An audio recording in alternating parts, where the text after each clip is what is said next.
I think we could spend like, hours here. How much patience do you guys have? Because I'm not running out of questions. And how many sold ultimately? They made 50 cars. It was locked in a parking garage of an apartment building in New York. The latest advancement in metal shaping. Oh, you're gonna put the craftsman out of business. And I'm one of those people, and I'm not threatened by this at all. My dad is my hero. But then one day when I was 7 years old, I opened a scrapbook that he never talked about, and I see a picture of the Hemi Healy, and it's doing a wheel stand. I never saw anything like it. You didn't even know he was a car guy? No, I mean, other than the fact that he ran a repair shop and a body shop at the time, he was not really doing hot rod stuff.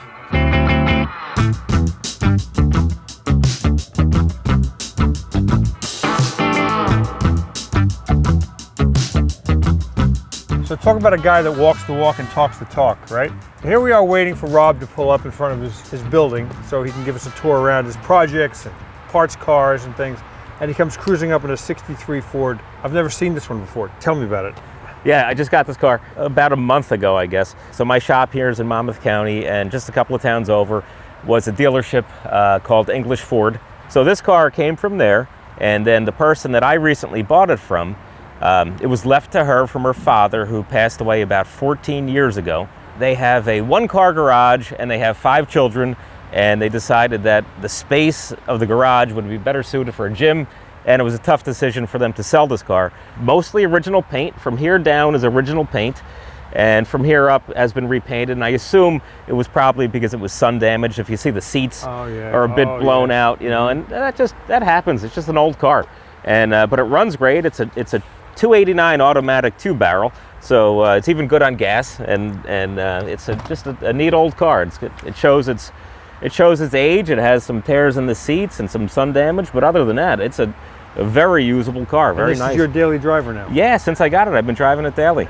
and I'm really enjoying it a lot. You could look at a vinyl roof, what it was really supposed to look like was a convertible top that was up, and this really does look like a convertible top. Yeah, it has that look, because you think there's a bow here and with the cloth top. So this is a 63 and a half, and the reason why it's called a half is because it has this roof, and they only made that half a year. So NASCAR required Ford to make a certain number of production cars for them to use that body style in competition. So this is 2 inches lower and a fastback version of what the 63 looked like. So the 63 was a bit more squared off and a little higher.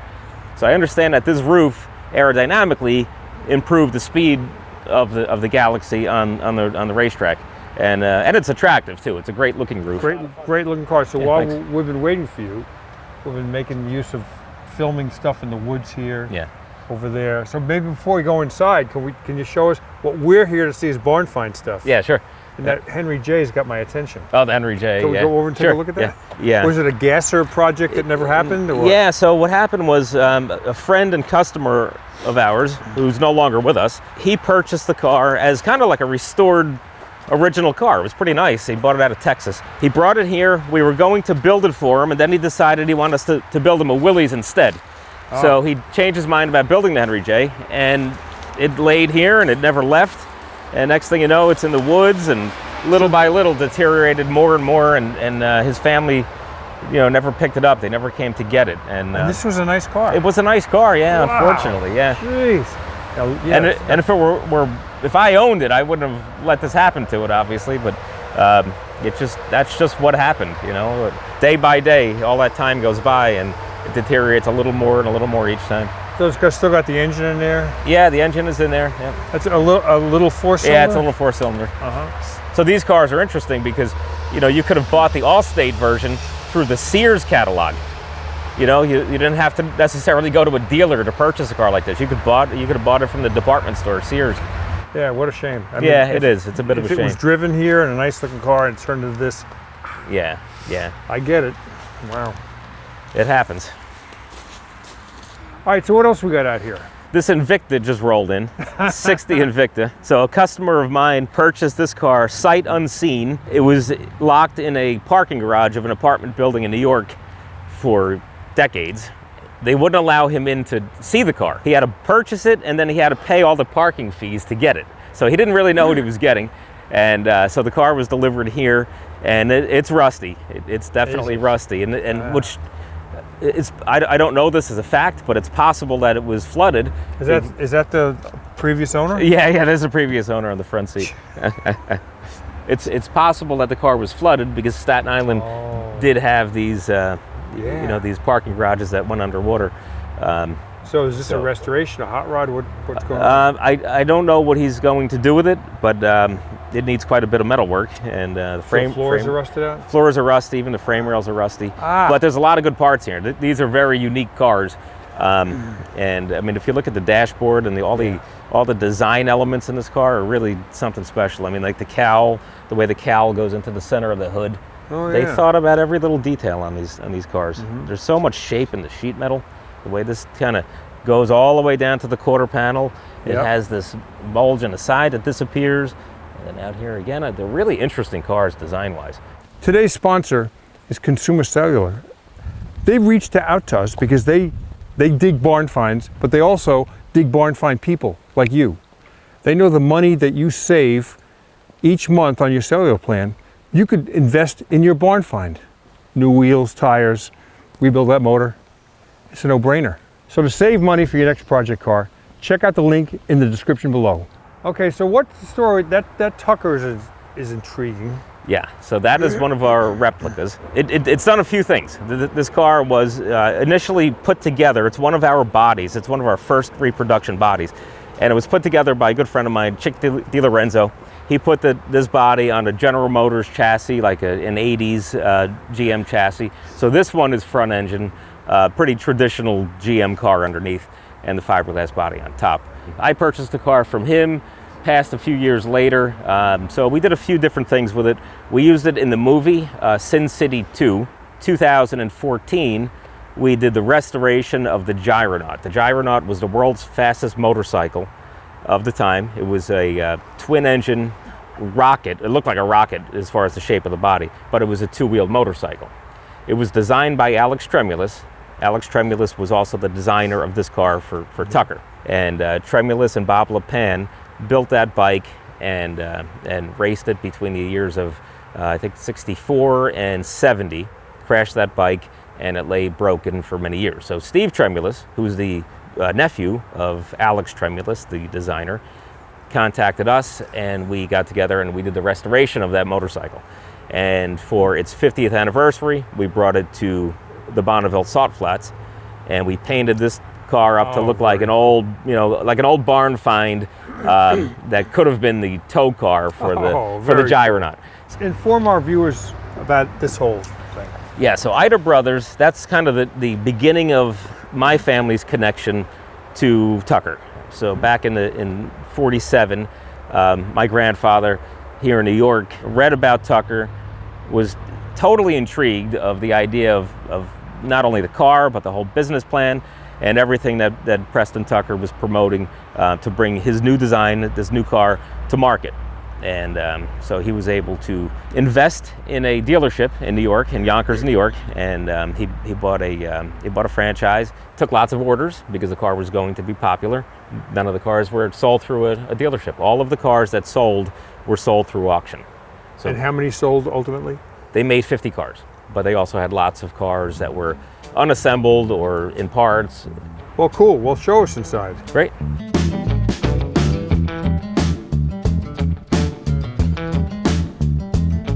Wow, cool stuff here. So I saw this on YouTube last week, didn't I?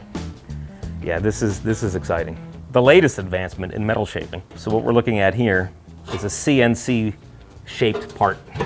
And if you look closely, you can see all these little steps. It's incremental. So this started from a flat sheet? A flat sheet. So this was the size of the sheet. And that's just stretched. Flat. This is all stretched. Now, when we do metal shaping, it's usually a combination of shrinking and forming, which means bending in one direction, and stretching. This is all stretch. The first thing that I thought of, well, without shrinking, this must be getting very really thin. Yeah. And that would have to be a problem. With modern software, you can predict that, and then you can strategically plot your piece to stay within the tolerance. So this is not want. Handmade, this is machine made. All machine made. Wow. And I'll show you how this fits on the front of this car.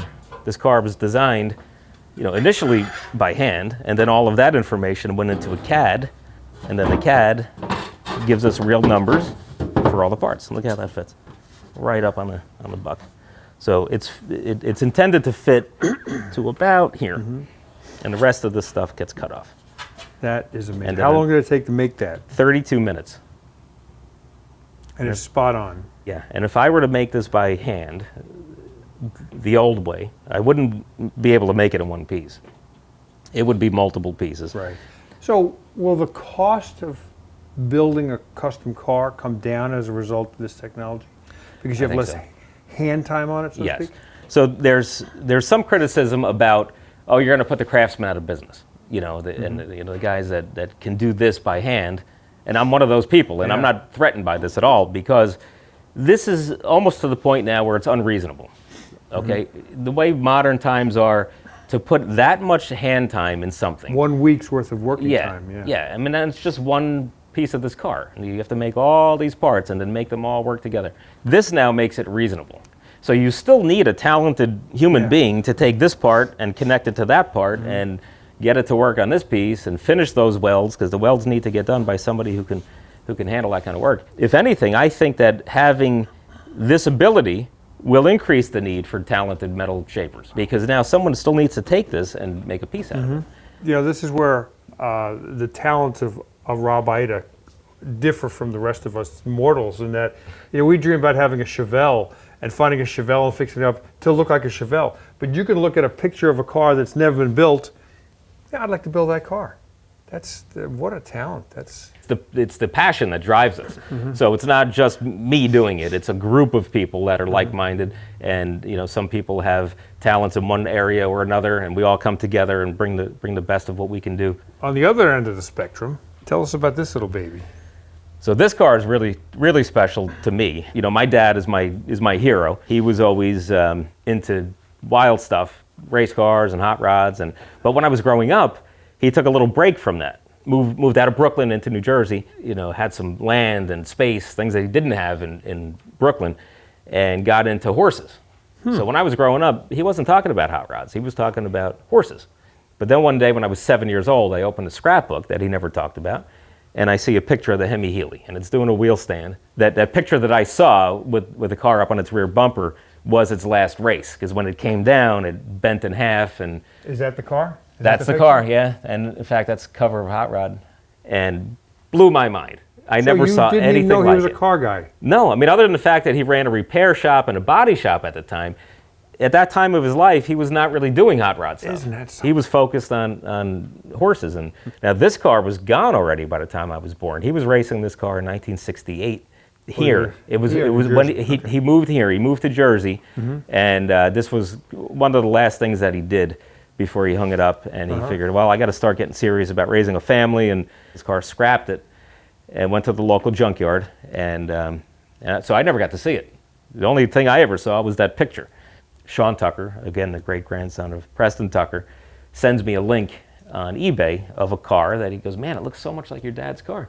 And it was black, so you know, it didn't have this paint on it or anything, and he took all the race car parts out of it. So then we bought it thinking, well, we'll make a clone out of it at least. And so we get the car back, and we think that this is actually the car. It had evidence of this paint underneath, and yeah, so we went and did a full restoration, and we got it done for my dad's 70th birthday. Ah, man. And he built the engine just the way he built it back then. You know, he used a school bus or a city bus blower on it just the way he did back in the day. And instead of taking the easier mail order route of doing the things that you know, you might do these days, he did it the old way. And so this engine should sound and make the same horsepower as the way he ran it. And have you run it? Has he run it? Not on a quarter mile. He took it down the 8th mile. You know, he did a little bit of exhibition with it, but he's smarter, and he's smarter now than he was then. And that's why he got rid of this car. He didn't want to kill himself then. He still doesn't want to. And all right, cool. We'll continue here. This is a cool showroom, man. Thanks. Little piece of history here and there. Yeah.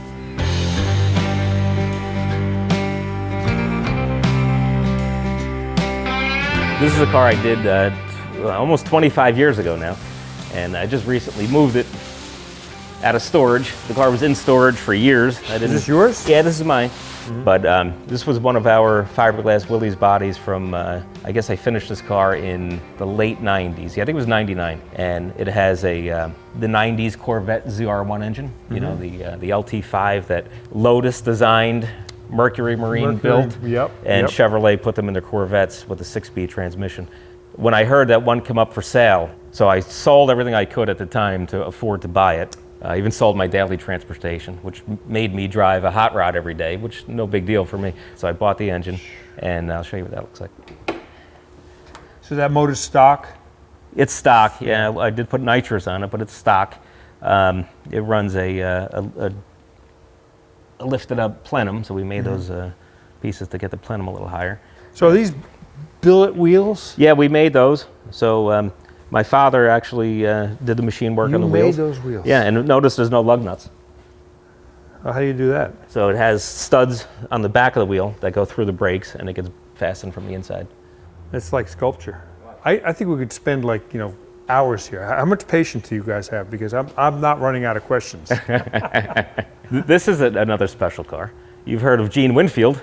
Yep. Gene Winfield is a legend in the car world. This was the first car that he ever worked on for a customer. Back in 1948, he welded and leaded the cowl door on this car. Yep. And it was the first thing he ever did for a customer. He built his car, I think he said like 4 times in its life, and all of the owners always dealt with Gene on this car. So I think those are original Arden heads. That's an original Scott supercharger. When he was showing this car early on, it had a hopped up flathead, but it wasn't an Arden flathead. That came in later. Now, Gene, if I'm not mistaken, still is working on cars, right? Yeah. In the 90s. In 96, yeah. Chopping tops. Chopping tops. He flies around the world giving these classes on chopping tops, and he's done some classes here at our place. He'll teach metal shaping, and he'll teach all kinds of fabricating. So what are the projects you're working on back here? This Mercedes is kind of interesting. Oh, well, yeah, these are pretty amazing. This is a 6-door. With a Chevy engine. But let's look at the body. This is a 6-door limousine. So we've suicided the rear door. Oh, so they weren't suicide. They were not, and it had a post in here. So in order to take the post away, we have to reinforce the car to keep it from twisting and moving. I'm told that this car belonged to the dictator of Romania. So the rear seat area was the only comfortable seat in the house. So now my customer wanted to make this car more comfortable for him and some guests. So now you can enter more comfortably right from the center, and you could sit either here or here, where you would have three passengers. We did two-zone climate control. Back when they built this car, it only had heat in the rear. It didn't have any kind of air conditioning. So we put a unit here in the trunk, which will cool the cabin. But if we're going to cool the cabin, we can't take trunk air and force the trunk air into the cabin. That just won't work. So we built a chamber that goes around the blower motor, which will pull air in from the cabin, circulate it through the cooling system, and run it back into the cabin. You aspire to work on projects that are really hard projects to do. Yeah. Doing this is a really hard It project. is. This is a hard project. Yeah, it is. Very But difficult. putting a Chevy engine in a 40 Ford Coupe, Yeah. you've done that already. Yeah, we've done that. So we don't really get a lot of personal satisfaction out of it's doing the it. challenge. It's I the love challenge, that. yeah. Yeah, and this is a challenge. This is a 57 Cadillac. It's a Series 62, but we've designed and created some of this trim. You see this front fender trim is roughed out at the moment. That's shaped by hand. And some of this rear trim, you see the sail panel, it's custom made. This is a bullet that we made. And if you notice, it's not only tapered, but it also has a bow to it. Piece was made out of steel and finished and chrome plated. So tons of work here. This took a very long time to make, but it's got that really nice gentle bow. Hey, if you like what you're watching, do me a favor. Go check out the Hagerty Drivers Club. 24/7 roadside assistance with flatbed towing, subscription to our award-winning magazine, and more. Sign up today. Links right down here in the description. And up in the front bumper here, you can see this is just being roughed out now, but it'll have an air cleaner that lives up in this what was the bumper bullet. So the air cleaners will be here with mesh. Really? Yeah. Is it turbocharged? It's not. No, it's not turbocharged. You can see the Jaguar. That's an E-type Jag, and that car has all been redesigned. So the owner of this car, Marcy, she worked with Jeff Allison on a design to improve the look of an E-type, which is not an easy task. And so a lot of times I'm doing my own design work, but in this case, they already had this in their mind and on paper before they even approached me with the project. And when they said, cutting up an E-type I'm thinking, I don't know, really, are you going to prove an E-Type? I love how they look. But I never also really thought much about it until they showed me what they were thinking. And this is we started with a 2+2. So which was the least desirable? Correct. 4-seater, Yeah. tall roof. Very tall roof, if you see how long the door is. But if you do start to pay attention to it and really study it, you realize there is room for improvement. And then when you see what Marcy and Jeff came up with, they made all the right moves. So if you notice these two 90-degree sharp lines here that separate the door from the hood and gives us this cowl is now gone. And if you see that nice swooping line, and if we look at it from the other side, you could probably get a better view. So what we did is we took a 2+2, we shortened the tub by 9 inches to bring it back to the proportions of a Series 1 car. And you can see that here. And so you can see the difference in the wheelbase right here. Wow. The only thing that remains from the Jaguar as far as the sheet metal goes is like just the center area of the roof.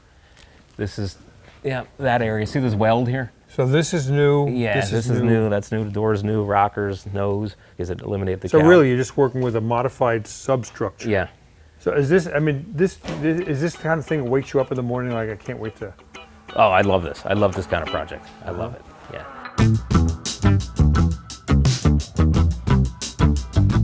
This is 3D printing. These are all running all through the night. So we have a new department in here, Reversion Raceworks. So you met Tyler earlier in the Chevelle.